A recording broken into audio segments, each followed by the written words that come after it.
ناظرین، بڑی اہم خبروں کے ساتھ، بڑی مختلف خبروں کے ساتھ حاضر ہوں میاں طاہر۔ تو سب سے پہلے تو میں آپ کو بتاؤں گا کہ دوحہ میں، قطر میں جو مخبری کرنے والے کون تھے اس وفد کی اصل جگہ کے، کہ یہ کہاں ٹھہرے ہوئے ہیں، وہ کس نے مخبری کی، اور اس مخبری کے باوجود یہ جو ڈیلیگیشن ہے اس کو بچا کے کون لے گیا، بچانے والا کون تھا؟ مارنے والا تو اسرائیل تھا، اور بتانے والا کون تھا، اور بچانے والا کون تھا؟ اور پھر یہ میں آپ کو بتاؤں گا کہ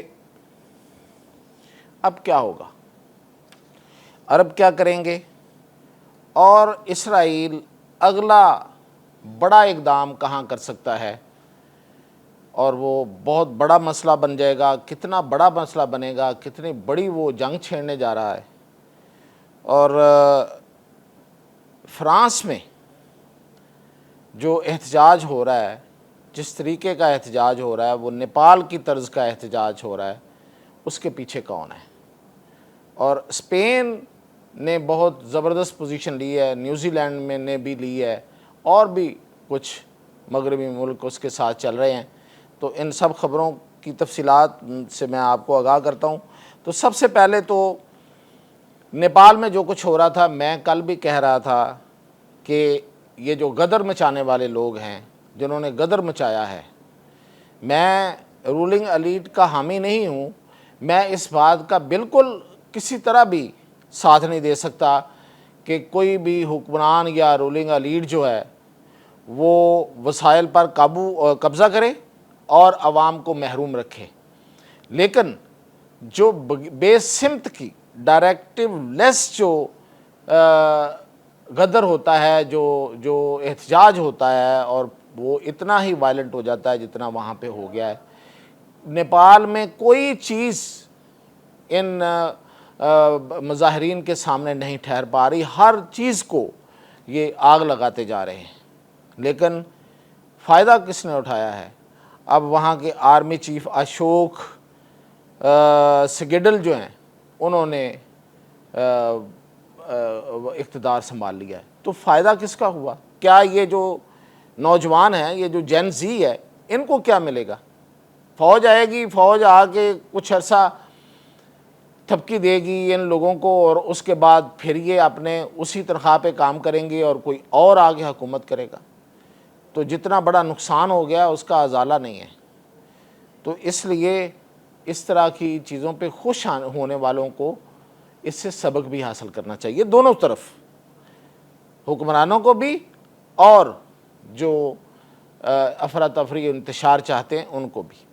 اب فرانس میں بھی ایسا ہی ایک سین چل رہا ہے، فرانس میں بھی آگ لگی ہوئی ہے، جو سامنے آ رہا ہے اس کو جلاتے جا رہے ہیں۔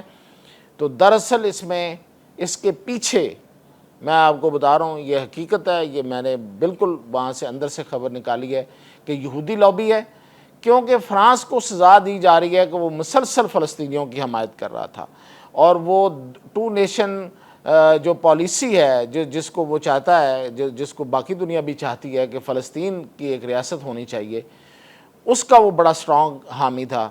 اس کو سزا دینے کے لیے، میکرون کو سزا دینے کے لیے یہودی لابی نے یہ ساری جو آگ لگائی ہے۔ اس کے آگے ایکٹرز جو بھی ہوں گے، ایکٹرز آپ کو مختلف نظر آ رہے ہوں گے، لیکن اس کے پیچھے اصل سازش جو ہے وہ ان کی ہے۔ تو اس لیے اب خبردار کیا جا رہا ہے اسپین کو بھی، نیوزی لینڈ کو بھی، کینیڈا کو بھی، کہ انہوں نے بھی ایک خاص پوزیشن لے لی ہے اسرائیل کے خلاف۔ اسپین نے تو اب اسپین کے حوالے سے تو اس نے تو یہ یہاں تک سوچنا شروع کر دیا ہے کہ کیوں نہ اس کی جو ٹیمیں ہیں، اسرائیل کی جو سپورٹس ٹیمیں ہوتی ہیں مختلف ایونٹس میں، اس پر پابندی لگائی جائے۔ اور اسپین نے یہ بھی کہہ دیا ہے کہ یورو ویژن میں اگر اسرائیل نے آیا تو اسپین اس کا بائیکاٹ کرے گا۔ تو نیوزی لینڈ جو ہے نا، وہ بھی اسی طرح کی کچھ پابندیوں کا سوچ رہا ہے، اور کینیڈا بھی سوچ رہا ہے۔ تو ان ملکوں میں بھی انتشار پھیل سکتا ہے۔ تو یہ طے ہے کہ جہاں جہاں انتشار پھیل رہا ہے، جہاں جہاں غدر ہو رہا ہے، جہاں آگ لگ رہی ہے، جہاں پہ لوگ اپنے ہی ملک کو تباہ کر رہے ہیں، اس کے پیچھے امریکہ اور زائنسٹ ہیں، اس کے پیچھے یہودی لابی ہے۔ اب آگے چلتے ہیں کہ قطر کے ساتھ ہوا کیا اور قطر میں مخبری کس نے کی۔ پہلی بات تو یہ ہے کہ یہ جو حملہ ہے یہ عربوں کا ایک ٹیسٹ تھا۔ قطر پہ حملہ دراصل پورے گلف پہ حملہ ہے، اور انہوں نے ٹیسٹ مارا ہے کہ کیا نکلتا ہے اس میں سے۔ نکلنا کیا ہے؟ کچھ بھی نہیں نکلنا۔ مطلب میں آپ کو پہلے بھی ان کی اسٹرینتھ بتا چکا ہوں، اب دوبارہ بتا دیتا ہوں۔ قطر کا دفاعی بجٹ جو ہے وہ 15 ارب ڈالر ہے۔ اتنا سا شہر ہے، 15 ارب ڈالر اس کا دفاعی بجٹ ہے، اور جدید ترین اس کے پاس جہاز ہیں۔ دنیا کی واحد ایئر فورس ہے جس کے پاس 4.5 جنریشن کے 3 طرح کے جہاز ہیں۔ کسی ایئر فورس کے پاس مختلف یعنی کہ اتنے جدید جہاز مختلف کمپنیوں کے نہیں ہیں۔ جیسے کہ اس کے پاس 36 رفال طیارے ہیں، اور یہ بھی جنگی طیارے ہیں، یہ بھی 4.5 جنریشن ہے، اور 35 FA-15Q ہے، امریکی طیارے ہیں، یہ بھی 4.5 جدید طیارے ہیں، اور 24 اس کے پاس یورو فائٹر ٹائفون ہے، اور تھارڈ اس کے پاس سسٹم ہے، جدید ترین بحری بیڑا ہے، اور اویکس کا سسٹم بھی موجود ہے۔ اس کے باوجود اسرائیل آیا، اور اسرائیل کا جو روٹ ہے وہ 2 ہی طرح سے ہو سکتا ہے، یا تو وہ وایا سعودی عرب آیا، یا وہ وایا یمن آیا اور بحرین آیا ہے۔ ان ملکوں کی جو راڈارز ہیں وہ نہیں پکڑ سکے، انہیں پتہ ہی نہیں چلا۔ اتنا وہ خاموشی سے اور اتنا چھپ کے آیا، اس نے F-35 یوز کیے ہیں جہاز، کہ اس کو وہ نہیں پکڑ سکا، اور سمندر میں اس کی ری فیولنگ ہوئی ہے۔ اس میں امریکی اور برطانوی طیاروں نے اس کے جہازوں کی ری فیولنگ کی ہے۔ تو یہ ٹیسٹر تھا، کوئی عرب کیا کر لے گا یہ آپ سب کو پتہ ہے۔ اب ہوا یہ ہے کہ وہاں پہ جو مخبر تھے وہ انڈینز تھے، را کے ایجنٹ، موساد کے ایجنٹ، را کے جو بیسیکلی موساد کے ایجنٹ ہیں۔ دیکھیں ایران میں بھی یہی ہوا تھا۔ ایران میں بھی جو سائنسدان اور جو فوجی قیادت اور باقی لوگوں کو مارا گیا، تو اس میں بنیادی طور پہ جو انڈین ہیں، جو ان کی مختلف کمپنیوں میں اور خاص طور پہ کمیونیکیشن کے نظام میں ان کے جو ملازم تھے، اور پھر چابہار کے ایئرپورٹ کے جو پورٹ ہے، ان کی بندرگاہ ہے، اس کی آڑ میں جو وہاں گئے ہوئے تھے، ان جاسوسوں نے ہی وہاں پہ موساد کو فیسیلیٹیٹ کیا تھا۔ اور اسی طرح اب یہ جو قطر ہے، وہاں پہ بھی جو موجود موساد کے انڈین ایجنٹ ہیں جو بھارتی ہیں وہاں پہ، انہوں نے یہ بتایا کہ یہ یہاں پہ ٹھہرے ہوئے ہیں۔ تو اب کوئی سنا ہے کہ 2 یا 3 یا کتنے لوگ انہوں نے پکڑے بھی ہیں، اور اس سے پہلے آپ کو یاد ہوگا کہ قطر نے 8 بھارتیوں کو سزائے موت سنائی تھی جاسوسی کے الزام میں، اور پھر ان کو چھوڑ دیا گیا۔ اب وہ پچھتا رہے ہیں کہ انہوں نے کیوں چھوڑا۔ 8,50,000 بھارتی جو ہیں وہ قطر میں کام کرتے ہیں، اور یہ صرف قطر ہی نہیں ہے، سعودی عرب، بحرین، اور کون سا ایسا کویت، کون سا ایسا ملک ہے گلف کا کہ جہاں پہ بھارتیوں کی بڑی تعداد نہیں ہے۔ اور یہ سارے تو نہیں، لیکن ان میں سے بہت سے جو ہیں وہ موساد کے ایجنٹ ہیں، اور وہ جس کو چاہتے ہیں موساد اس کو اپنا ایجنٹ بنا لیتی ہے، اور ان کو را کی طرف سے فیسیلیٹیٹ کیا جاتا ہے۔ را جو ہے وہ اپنے بندے جو ہے وہ ان کو دیتی ہے۔ تو یہ اس لیے میں یہ بات ہوا میں نہیں کر رہا، یہ چیزیں جو ہیں وہ ثابت ہو چکی ہیں ماضی میں بھی، اور اب بھی دیکھیں کہ جو اسرائیل کا سب سے بنیاد پرست وزیر ہے، وزیر خزانہ سموٹرچ، وہ اس وقت انڈیا کے دورے پہ ہے، اور وہ کہہ کیا رہا ہے، اس کے لفظ ہیں کہ ہم یعنی کہ we have common friends and we have common enemies, یعنی کہ بھارت اور اسرائیل کے دوست اور دشمن مشترک ہیں۔ تو ہم تو بھارت کے دشمن ہیں، بھارت ہمارا دشمن ہے، بھارت ہمیں دشمن سمجھتا ہے، اس کا مطلب اسرائیل بھی ہمیں، تو وہ تو ہے۔ تو وہ دیکھیں کہ وہاں پہ آگے، اور اس کے خلاف کیرالا کے وزیر اعلیٰ نے باقاعدہ احتجاج کیا کہ ایسے بندے کو جو جینوسائیڈ کا حامی ہے، جو جینوسائیڈ کر رہا ہے، جو نسل کشی کر رہا ہے فلسطینیوں کی، اس کی آپ مہمان نوازی کر رہے ہیں۔ اور اس پہ جے شنکر نے اس کو کھری کھری سنائی ہے اس وزیر اعلیٰ کو۔ تو یہ بھارت کا اور اسرائیل کا یہ گٹھ جوڑ ہے۔ اور دوسری اہم خبر یہ ہے کہ ان لوگوں کو پھر بچانے والے جو تھے وہ تھا ترکی کی انٹیلیجنس۔ یہ جو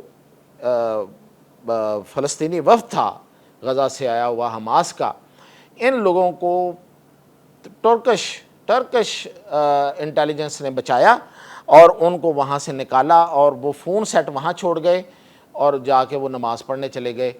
تو وہاں پہ کچھ لوگ زخمی ضرور ہوئے ہیں، لیکن ان میں سے شہید جو ہے وہ نہیں ہو سکے۔ اب یہ ٹرکش انٹیلیجنس کو پہلے سے پتہ تھا، انہوں نے 1 مہینہ پہلے بھی ان کو خبردار کیا تھا کہ آپ کو قطر میں نشانہ بنایا جا سکتا ہے۔ اور قطر نے، یہ دیکھیں یہ کتنی اہم بات ہے، قطر نے اسرائیل اور امریکہ سے یہ وعدہ لیا تھا، اور انہوں نے وعدہ کیا تھا کہ قطر کے اندر حماس کی لیڈرشپ کو نشانہ نہیں بنائیں گے، لیکن انہوں نے بنایا۔ تو یہ تو ان کے جھوٹے ہونے کا اور بے اعتبارے ہونے کا، اسرائیل تو ہے ہی ہے، امریکہ کے بے اعتبارے ہونے کا یہ لیول ہے، اور انہوں نے اپنی وعدہ خلافی کی ہے۔ اچھا، اب یہ اگلا اس نے ابھی نیتن یاہو نے اعلان کیا ہے کہ یہ جہاں کہیں بھی ہوں گے ہم ان کو نشانہ بنائیں گے۔ اچھا، اب یہ قیادت آئی تھی ترکی سے، یہ جو لوگ ہیں یہ ترکی سے ادھر آئے تھے۔ اب اس نے ترکی میں جا کے تو ان کو پہلے نشانہ نہیں بنایا، پہلے تو اس نے عربوں کو ٹیسٹر مارا ہے۔ اب یہ ہے کہ یہ بڑا خطرہ ہے اس میں کہ وہ شاید ترکی میں کوئی بہانہ بنا کر حملہ کرے گا، لیکن ترکی اب ہلکا نہیں آئے گا۔ ترکی ہلکا ہے ہی نہیں، جس طرح سے اس کی ایئر فورس ہے اور جس طرح سے اس کی ملٹری مائٹ ہے۔ ٹھیک ہے کہ شام میں اس نے اس کو ٹف ٹائم دینے کی کوشش کی ہے، اب ظاہر ہے کہ شام میں وہ ڈائریکٹ خود تو ہے نہیں ترکی، اس کے باوجود وہ اس کو تنگ کر رہا ہے اور اس کو بار بار زچ کرنے کی کوشش کر رہا ہے۔ لیکن اگر اس نے کوشش کی ترکی پہ حملے کی تو ترکی جو ہے وہ اس کو ترکی بترکی جواب دے گا، اور اس کے چانسز بھی موجود ہیں۔ اور اس کے علاوہ قطر نے یہ فیصلہ ضرور کیا ہے کہ وہ اسرائیل کے ساتھ اب اپنے تمام تجارتی تعلقات ختم کر دے گا، اور اس کو گیس کی سپلائی LNG RLNG جو ہے وہ اس کو بند کر دے گا۔ تو یہ اب تک کی صورتحال ہے۔ بھارت نے اسرائیل کی مذمت نہیں کی، قطر پر حملے پر انہوں نے تحفظات کا اظہار کیا ہے، جو ان کا بیان آیا ہے۔ روس اور چین نے اس کی سخت مذمت کر دی ہے، اور ان کی مذمت جو ہے وہ تو سخت ہے، لیکن بھارت جو ہے وہ مذمت کرتا ہوا اس میں نظر نہیں آیا۔ تو یہ ہے جی اب تک کی صورتحال، اور اس میں اسرائیل کا جو اگلا نشانہ وہ ترکی ہو سکتا ہے، اور پھر وہ آپ کو پتہ ہے کہ پاکستان کو اپنا دشمن پہلے ہی کہہ چکا ہے۔